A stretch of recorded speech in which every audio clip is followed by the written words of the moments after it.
Hi, everyone. Welcome to another episode of Second Act Actors. I'm your host, Dr. Janet McMorty, and I'm still a medical doctor, simultaneously trying to pursue a career in acting. Happy TIFF, everybody. If you don't know what TIFF is, TIFF stands for the Toronto International Film Festival. And as I think most of you know, I am based in Toronto, and it is TIFF season. We are TIFFing currently, and this episode is celebrating the fact that it is now the Toronto International Film Festival because my guest this week is Peter Kuplowsky, who is the film festival curator for the Midnight Madness portion of TIFF. If you've never been to a Midnight Madness screening, y'all, it is an experience. That is all I'm going to say. In the best way. In the best way.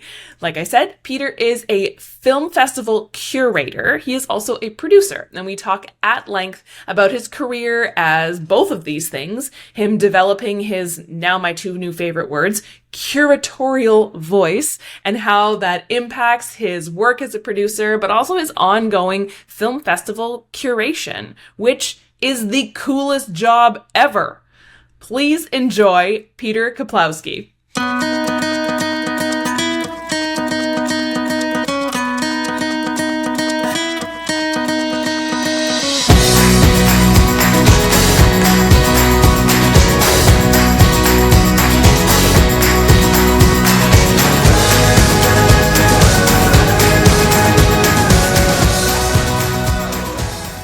I always like to start with, tell me your story. How did you get into this crazy business you're in now? Well, my origin story, it's a bit of a winding road. It was certainly not a straight line. I think a lot of people who are interested in film, the interest usually begins as like, oh, I want to make movies. I want to make stuff like this. But in retrospect, I was always someone who also just really relished showing people films. Building a collection of films, seeking out strange movies and sharing them with my friends. And when I went to university, three things occurred. I went to the University of Toronto to study cinema studies, more theory and history. They also had a student union known as CINSU, the Cinema Studies Student Union, and that club had a regular weekly film series called Free Friday Films.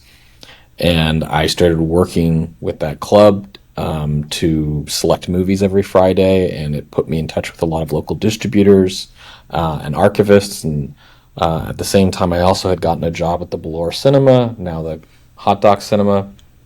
But then the Bloor, it was more of a mom and pop operation, and I was observing all these independent festivals that were coming through the building.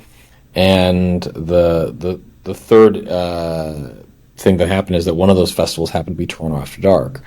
And when Toronto After Dark had its first edition at the Bloor Cinema, I had connected with the founder of the festival through a regular volunteer, the great Harvey Lalonde, who observed that I was really passionate, interested in movies, and so he connected me with Adam. Adam appreciated my passion as well, and I was very much interested in volunteering, doing whatever I could. And it just so happened that Adam hadn't found someone to pre-screen all the Canadian short film entries they were receiving, and so he very generously offered me the opportunity. And after sort of putting together a short list of what I thought the festival should play, Adam just promoted me and just said, listen, you're the Canadian short film programmer. And so it was very fortuitous.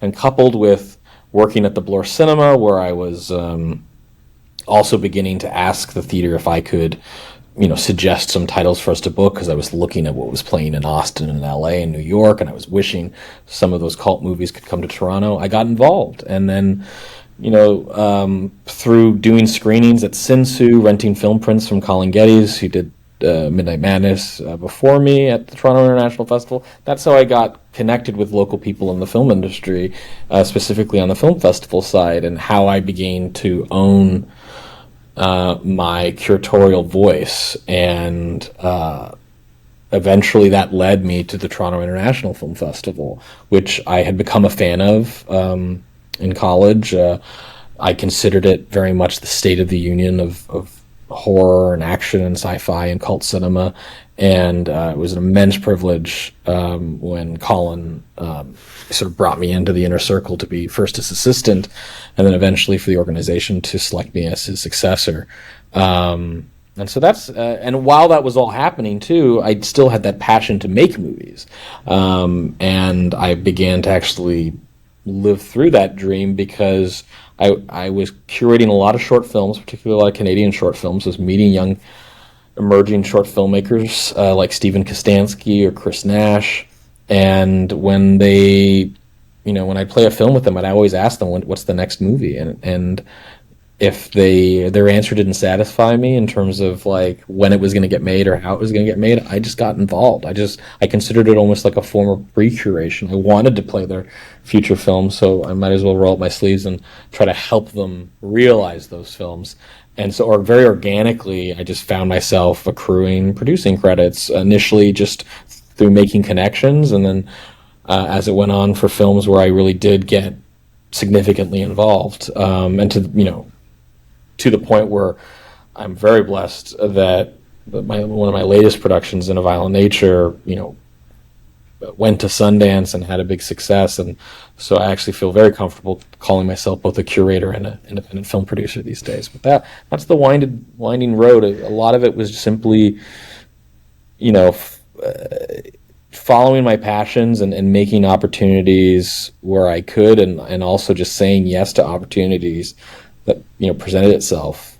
One of those opportunities was when Adam just asked me to pre-screen movies for After Dark. Another opportunity was when Colin Geddes needed an assistant for when he went to North Carolina to make a film, to work on a film festival called Action Fest, and that really cemented our friendship, and I think was instrumental for me moving over to TIFF. And then at the Bloor, I was just trying to bring cool movies to Toronto, films like Troll 2, or when there was a great year where Scott Pilgrim was being shot in Toronto, and I spotted Edgar Wright attending the Bloor Cinema, and I just pitched him, hey, do you want to program movies at the Bloor? With no authority. I just sort of said, like, I just sort of confidently said I could figure this out for him, and he was like, I'd love to do that.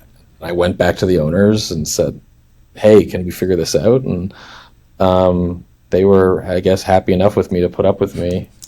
So that, I was able to do this really cool series with Edgar Wright while he was in town shooting Scott Pilgrim. And I think those are other events that kind of helped put my name out there as a curator.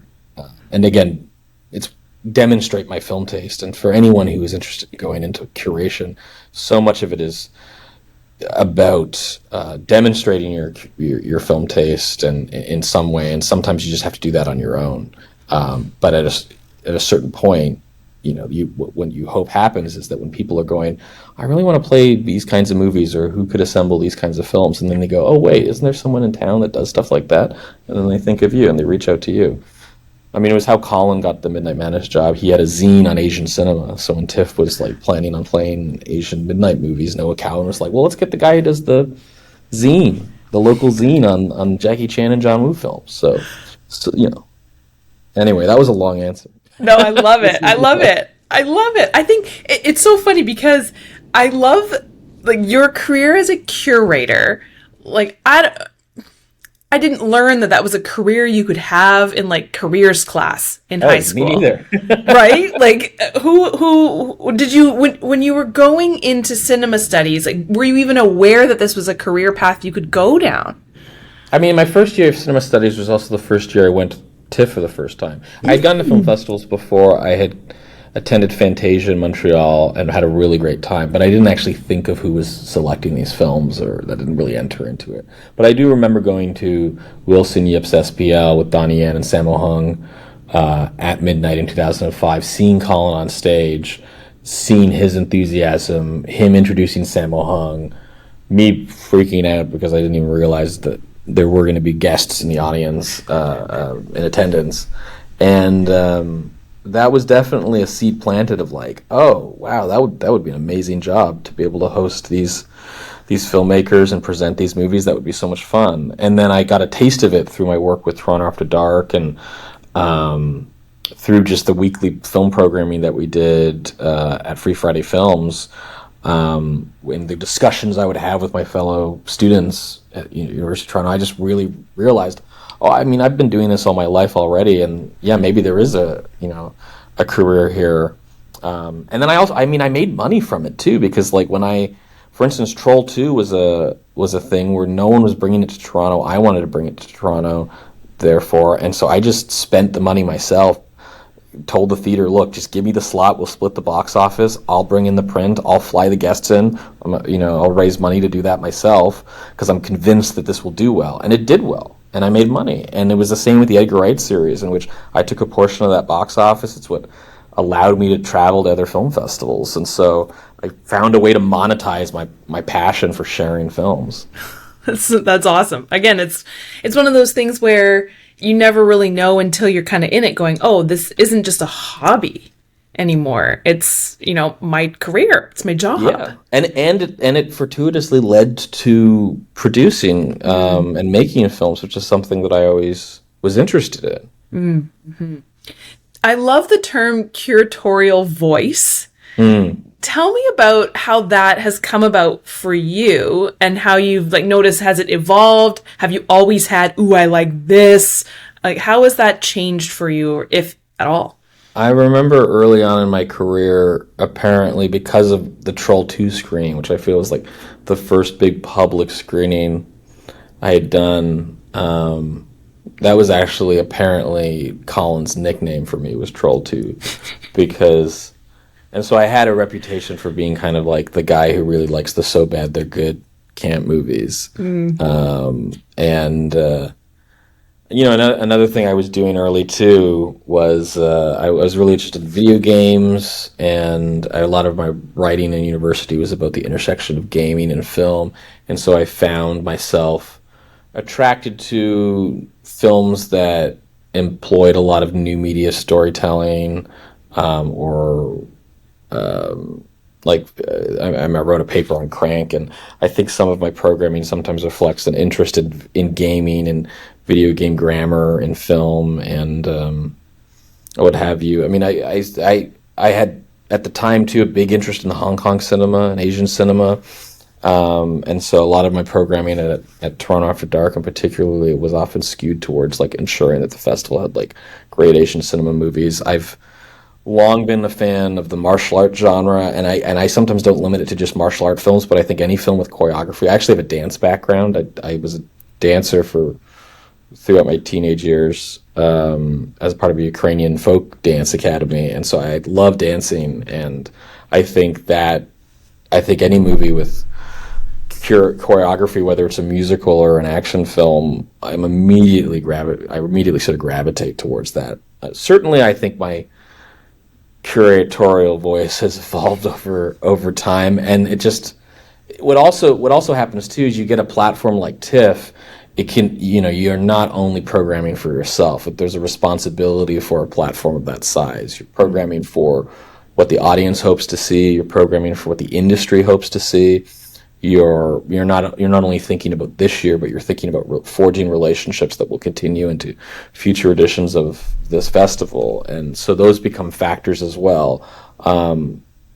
Which is why one of the reasons why, while I do programming for TIFF, I frequently will do things like the Midnight Dankness program, which is a series that I started where I play a film right before TIFF starts that is just purely me. That is just born out of what my interests are. I'm not answering to anyone. I don't, I'll play something that the audience might find abrasive or unpalatable.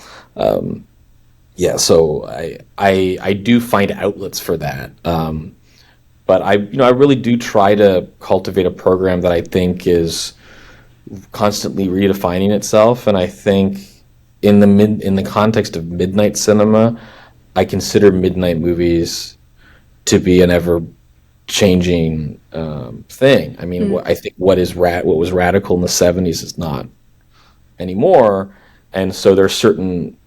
It's like how the zombie film has kind of become a mainstream genre, and so we'll play zombie films at TIFF. They won't necessarily have to be at midnight, in my opinion.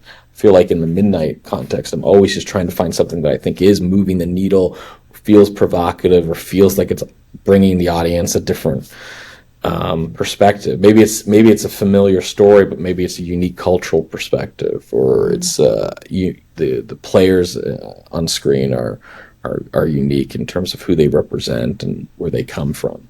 And so those are things that I've considered, and I think over time has evolved my curatorial taste. And I just think I was into Hong Kong cinema and Asian cinema for a long time. Recently, I've developed a big taste and passion for South Asian cinema. I'm a huge fan of Indian films, all the various industries from Bollywood to Tollywood, and I've been really excited to bring some of those films to the Toronto Film Festival.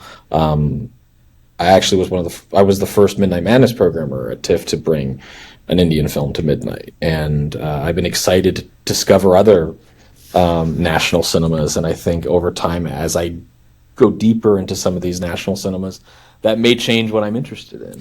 But I do think at a base level, it is choreography. There's just something about the harmony between cameraman or woman and their subject that I get really excited about. I really gravitate towards. I'd love to, because I'm going to air this episode right before the beginning of TIFF, I'd love to chat a bit about, I always want to say March Madness because I come from a sports background, Midnight Madness, which to me feels like a festival within the festival, like its own not little, big cult following. If somebody has never been to Midnight Madness, what can they expect? Like if they show up to see a film at Midnight Madness, like what is it all about?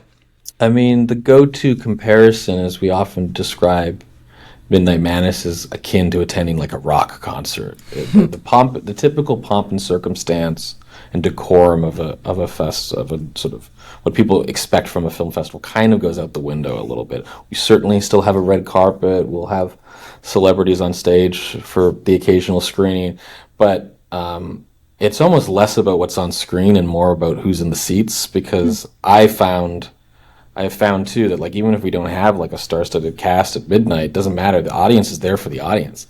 They're there for that electric chemistry that the audience has with each other and with the film itself. So I fell in love with that audience too when I saw SPL in 2005. I showed up. Everyone is. You just feel a palpable energy and enthusiasm in the room. One of the festival's traditions is that beach balls start getting thrown across the room before the film starts. During the pre-show, there's rhythmic clapping. There's call and response relationship like Rocky Horror Picture Show to the pre-show ads. The most famous being whenever a piracy notification is indicated on screen, the whole audience goes "R" like a pirate. Something that I feel like the audience grew sick of and then fell back in love with. So that's pretty fun. Midnight Madness is interesting because, as you said, it is kind of like a festival unto itself. But I also think that goes back to the sort of dream of the Toronto International Film Festival. It began as a festival of festivals. It was really conceived as this idea of bringing festivals from around the world and what they were showing to Toronto. But I think even in how that the festival has evolved and become its own leading festival in the world, it is broken down into subsections that feel like their own festivals, and Midnight is certainly one of them. I think the Wavelengths program has a very loyal audience and incredible programming that does feel like a festival unto itself. But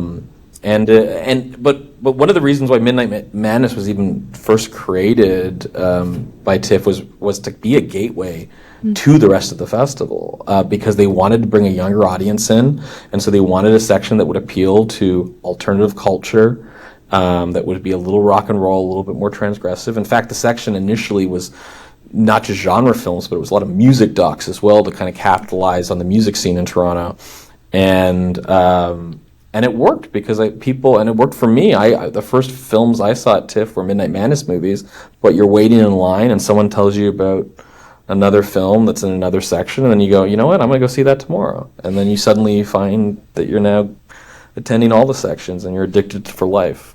So it's really a gateway drug to the rest of the festival. And it's interesting because I think a lot of people who listen to my podcast are getting into this industry for the first time a little bit later on in life. And I find the films at Midnight Madness kind of ones that people can, I don't want to say relate to, but I think they're ones that people I think can aspire to. I could maybe make a film like that. It's a bit strange and odd. Yeah.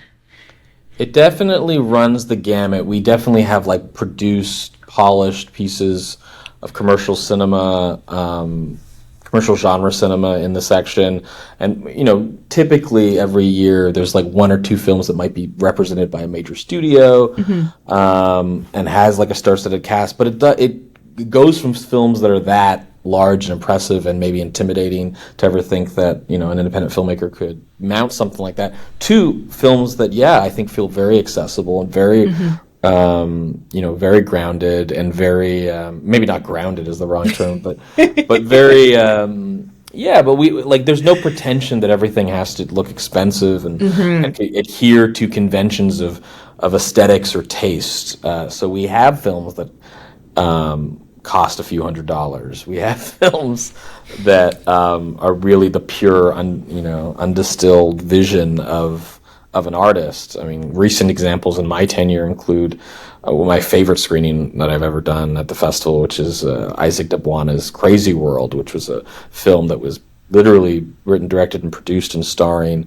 a village in Uganda, and it was absolutely made for very, very little money. And that was just an incredible screening to put on and have everyone be so excited, and have these filmmakers who had never been in a conventional movie theater before experience their movie in this way. Last year, I had a Japanese film called The Gesui Dos from a very prolific filmmaker, Kenichi Ugana, who has made a number of films, very small budgets in Japan, but he made something that, despite the size of its production and how simple the story was, I thought it would really connect with cult film fans, and it did, and I was so thrilled to have it. Do you find your curatorial voice, I'm going to keep saying those words because they're so great, do you find, has that bled into your work as a producer? Has it influenced it at all? Yeah, I mean, certainly a lot of the filmmakers that I work with, I've discovered through the act of curation and through trawling film submission pools. Chris Nash I met through programming his short films. We did In a Violent Nature together. Stephen Kostansky I met similarly. I played his short films and then started becoming involved with his productions. This Canadian filmmaker I'm working with right now, Avalon Fast. I saw a short film of hers that I didn't end up playing for a festival in Texas that I was working for, Fantastic Fest, but I was really struck by the short. I was really impressed by it, and I wrote to her and said, this isn't going to work for what I'm putting together in Austin, but I really am interested in your voice, and please continue to share your films with me. And she did, and when she made her first feature, Honeycomb, again, it was something that I didn't think was going to work for the Toronto Film Festival, but I knew this would work somewhere. And I lobbied very hard to the folks at Slam Dance to give this film their full consideration. It got into Slam Dance, had a nice little festival tour. And now I'm producing her new film, Camp, which will be premiering this fall at a fall festival. And I'm just thrilled for her. And it was totally born out of the relationship that we initially established as a curator. And I think my reputation, too, has led some filmmakers to seek me out, or some people to be in touch with filmmakers. Another example is Mickey Reese, a filmmaker in Oklahoma that I've made 4 films with now. And I've never curated any of his films directly. Instead, I've curated one of them for Fantastic Fest. But how I met him simply was someone was driving through Oklahoma City. They saw on a marquee the name Mickey Reese's Alien. They went in to go watch the movie. It turned out it wasn't a remake of the Ridley Scott film, but rather a film about Elvis Presley. And they were really impressed by it. And then they just called me up and they were like, "Peter, you like weird, strange filmmakers, so you got to check this film out." And I was really impressed with it. Called Mickey. 3 hours later, we were best friends. And I then asked him if he would have another film, when he would have his next film ready, and he said in about a month, and I couldn't believe it. But he made he made a remake of Autumn Sonata, of all films, and sent it to me, and I loved it, and I fought really hard to play it at Fantastic Fest. And after that, we established a friendship and a creative partnership, and I've been producing his films ever since. That's so cool. Again, it's just that the connections that you made, like that's your whole, like from your beginning of your origin story, right? It's just the people, it's paying it forward too, which I really feel is what success in this industry should be predicated on. I mean, so many people stuck their neck out for me and gave me a shot and were encouraging to me, and so I get a lot of joy, and I'm very passionate about doing the same, and it stems from, I think, my curatorial desire to just see these filmmakers get their films out there and be noticed. And if I'm just starting a little earlier than some of my peers, I'm starting before the film even exists. You mentioned like a short film that you saw that you really connected with. Tell me more about that for you. Like, what makes a film, like, how do you connect with a film? What do you love about a film? What strikes you about a film that makes you want to fight for it? A lot of filmmakers will often ask me this question. They'll ask me like what I'm looking for, sometimes in the Midnight Madness context, but sometimes just very generally.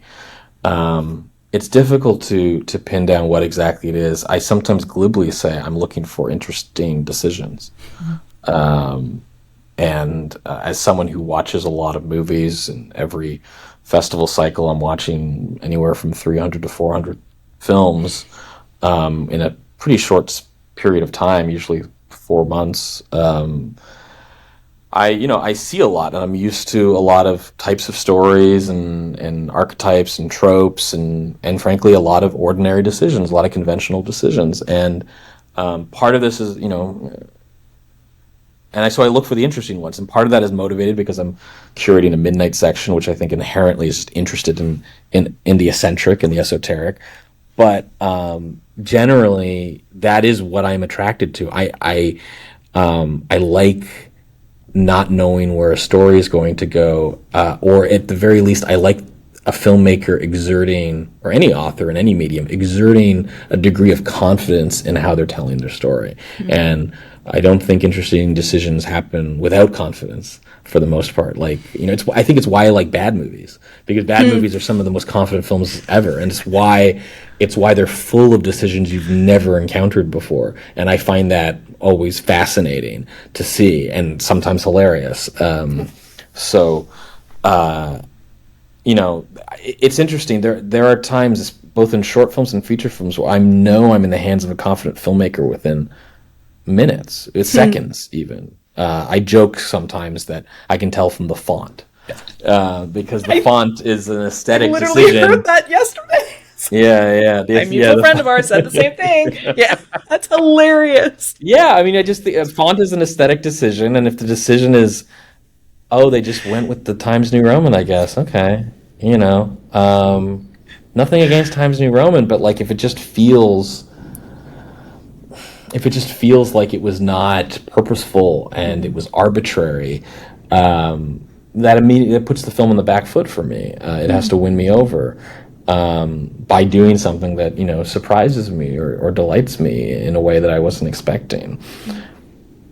Mm-hmm.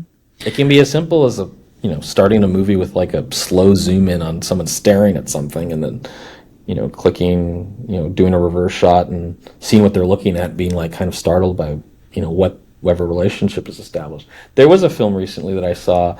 I don't think it's available. You kind of have to dig around the internet to find it. It's called Letters to the Postman by a young filmmaker, Felix Dubinsky, who actually met on Letterboxd. We just noticed we were liking the same movies, and so we followed each other on our other social platforms. And there's a moment in the film where a character asks someone to look at a house that they claim is that someone lives there, and the person asks like, well, what do they look like? And he's like, I don't know, I've never seen them. And the other person says, well, how do you know someone lives there? And he said, well, take a look at the house. And the character looks at the house, and we get this shot of the house, and it is kind of an interminable shot. Like feels like maybe it's only a minute that goes by, but it's just this shot of the house and nothing's happening. And then very subtly you notice a smoke emerging from the chimney, and I thought that was like, what a great decision. Like, I felt like so tied to the character's subjectivity at that point, and so like tuned into like, this is what the rhythms of the film are going to be. So that's an example of something I saw recently where I just like immediately was like, oh, I'm in the hands of like someone who knows, who's confident in the story that they're telling. Do you have any advice for people who are interested in maybe curating their own film festivals, or even just trying to establish like what they like in film? Well, it's an interesting age we live in because so much of the media we consume and the platforms that we consume them on are all tailored to curation. The industries are constantly trying to algorithmically curate our lives based on what our interests and likes are, and or what our proclivities are, and they sometimes afford users to curate their own life and curate what they want to see and what they want to engage with. And so there's a lot of ways that you can begin to express your taste. I think the trick is to constantly be curious and try to look for stuff that is outside your comfort zone. And some of that may be looking to your peers and other people who've curated, who express themselves through their curation. In the context of film curation and film festivals, it can be something that can begin as a private thing. I mean, a good friend of mine, Justin DeClue, who runs a great podcast, The Important Cinema Club, he and I used to do a film series called Laser Blast at the Royal, and that series began as a private club between Justin, myself, and a few other friends. We basically saved up some money, bought a projector and a projection screen, and we just rotated to our various apartments and houses and watched movies every weekend and made selections and introduced the films to our friends and just did it on our own. And then when there was an opportunity to do curation at the Royal, we were like, well, let's make that series and the philosophy behind that series, and let's have it go public. And that was Laser Blast. And Toronto in particular is a really exciting scene for curation in film right now. I feel like ever since the Royal, when I started Laser Blast, and a number of my peers like Brendan Ross, who does Neon Dreams, and Alicia Fletcher, who did Ladies of Burlesque, and Sarah Ty Black did Black Gold. There's just been this explosion, I think, of curation in the city at various venues like the Fox Cinema, the Paradise, now the Review, which is sort of the predominant place for sort of exciting and creative programming. And it was really just born out of these venues just like letting someone who had an idea run with it, and if it worked and audiences showed up, they'd let them continue running with it. But you don't even need a theater to start doing this. I mean, you can find, if there's a bar that you regularly attend to. I've noticed the Houndstooth Bar on College shows movies regularly on Sundays. I'm sure they're not getting the rights for any of this stuff, but who cares? It's too small a venue. No one's gonna care. But it can be an opportunity to share stuff with a small community that that may empower you to get more ambitious and rent out a hall and do something like that. I think it really starts with you, and like the advice that a lot of filmmakers give or a lot of writers give and say, the advice to becoming a writer or filmmaker is just start writing or start making movies. Just like call yourself that and just start doing it. It's the same with curation. Just start curating. Start, and look around your community and see what's not being served. And I think that's what a lot of these programmers have done at these cinemas. They've been like, hey, no one's playing these kinds of movies. I want to see these kinds of movies. That's what I did. Now, you mentioned you had a favorite screening at Midnight Madness. Do you have any other favorite memories from your career, funny stories? Yeah, Crazy World is up there. It's such a long story. We could do a podcast on it, onto itself, because it was just so complicated to get these filmmakers there even. And we presented the movie in a unique way where we had a live narrator. So we actually had this comedian from Uganda fly out and perform, like improvise commentary against the film and the audience, and that was just amazing. Another recent favorite was The People's Joker, which was controversial because it was a movie that was parodying Warner Brothers, but was not a sanctioned Warner. It wasn't parodying Warner Brothers, it was parodying Batman comics. But without Warner Brothers express permission, and so that was a complicated screening, but certainly a really memorable one that I'm really glad to have done. I was very proud of my first screening at TIFF, the film Bodied from Joseph Kahn. I felt that was a bit of a tribute to the fact that Midnight as a section had begun as something that was very indebted to music and alt culture, as well as just horror films and such. A lot of fond memories from Toronto After Dark. I remember doing a screening of Universal Soldier: Day of Reckoning, which is, despite it being the fourth film of, technically the sixth film, but I think the fourth film in the current continuity of a disreputable franchise, is a really terrific action film with a lot more on its head than you would imagine. But for that screening, I dressed up as Jean-Claude Van Damme from Street Fighter, and it was one of definitely the earliest sort of moments of me kind of going ham on stage, which is, I think, a symptom of me being a former drama student at Etobicoke School of the Arts. And I did this big tribute to Jean-Claude Van Damme's ridiculous speech from Street Fighter, and the director was there that night, and he still texts me to this day about how much that made him laugh and thought it was such a fun way to present the movie. I mean, when you work at TIFF too, there's always like surreal celebrity encounters. I have a couple Nicolas Cage stories now. And I feel like he actually recognizes me at this point, which is great. Took four films, but there was one time where I ran into him at a film festival, and I could tell he couldn't remember my name, but he called me Mr. Midnight, and I was like, that's even better. Yes.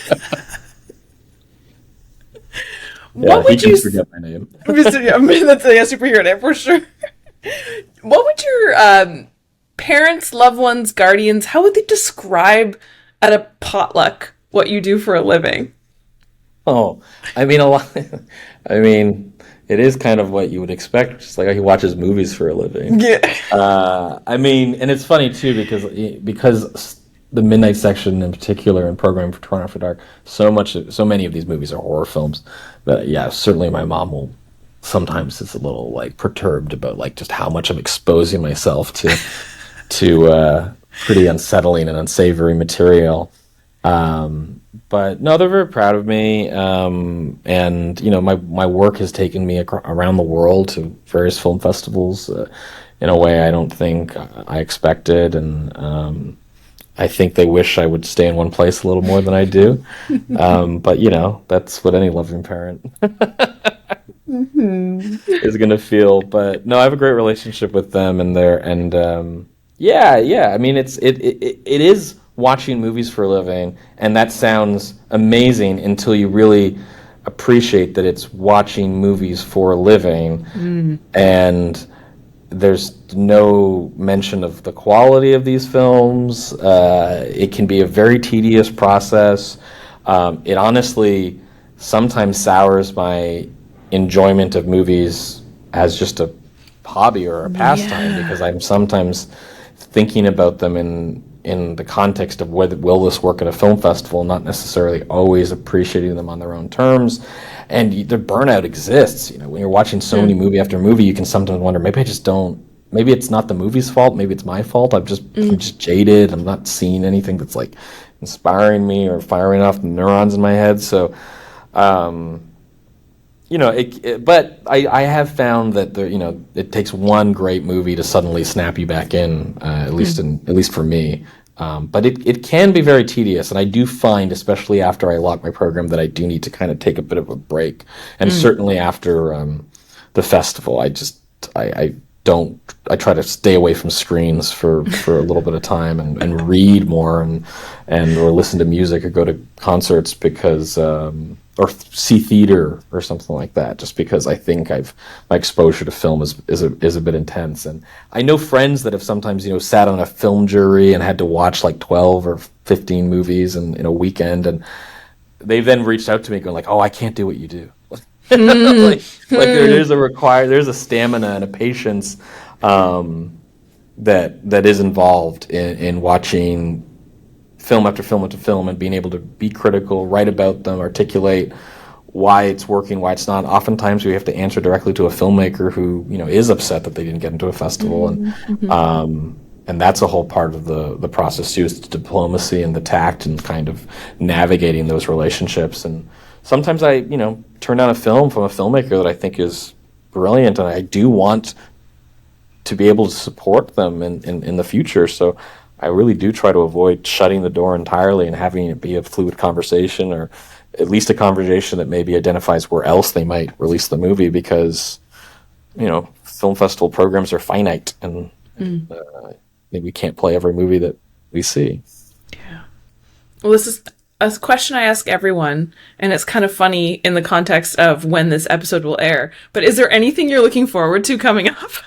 It's a lot. I mean, my fall is jam-packed. Yeah. We just announced that the horror film that I produced last year, In a Violent Nature, is getting a sequel. We will start shooting that sequel on September 2nd, 2 days before TIFF starts. So that is very stressful, but I'm confident my team. Really feel like I'm working with some of the best people ever, and a lot of them are my best friends, and so that's really wonderful. But very much looking forward to that production. Looking forward to Toronto After Dark returning after a hiatus. Sadly, the founder of the festival, Adam Lopez, passed away recently.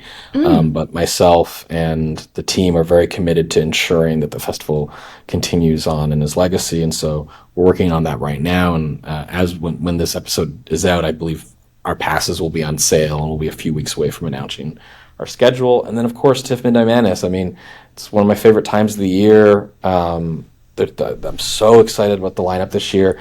I think some people have noted that it skews somewhat comedic, which makes it unique from previous years. And that's true. I don't know if it's the state of the world, but I really found myself responding quite positively to anything that would get me laughing. Last year, I think one of our most memorable screenings was of Andy DeYoung's Friendship, starring Tim Robinson and Paul Rudd. And I just love that feeling of being in a room of 1,000 people and us all laughing at absurdism. And so there's a bunch of that this year, from on the Canadian side of things with the unbelievably funny Nirvana the Band, the show, the movie, from director Matt Johnson based on his comedy cult film series, to Dead Lover, another Canadian film from Grace Golicki and Ben Petrie that is just a madcap, almost like if Tex Avery directed a Murnau film. Just really, really fun and silly and irreverent. And I love the idea that we're bookending these two films that have played other film festivals and, received a lot of acclaim, but they're two Canadian films. And I love the idea of bookending them and canonizing them as midnight movies, because I think it demonstrates the exciting work that's happening in Canada. And beyond that, I'm looking forward to taking a long rest. And then starting it all again next year. And maybe then starting a lather, rinse, repeat. Yeah. Do you have any final words of wisdom or advice? Well, I've said, if you're a filmmaker, challenge yourself to make interesting decisions. If you are interested in curation, just start. And it can be as small as your own living room, and just inviting people over, or your garage, what have you. But I mean, for either of those things, I think it comes down to stay curious, be curious. Don't wait for opportunity. Make your own opportunity. And if someone offers an opportunity to do something that you think could be fun, if you're hesitating, say yes. Just say yes. That's what I've been doing, and rarely do I regret it. More often than not, when I say no, I go, I kind of wish I did that.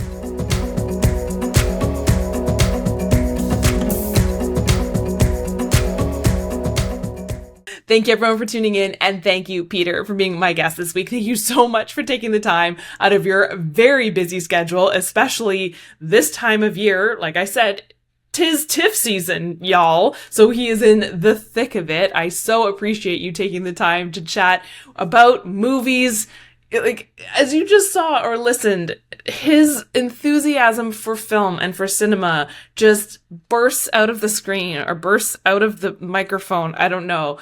I'm just was so thrilled to chat with him. So thank you, Peter. I hope you all will go to TIFF if you're in the Toronto area. Go see a ton of films, especially the Canadian ones, because we got to support our Canadian filmmakers. And I hope you all will tune in next week for another episode of Second Act Actors. Bye.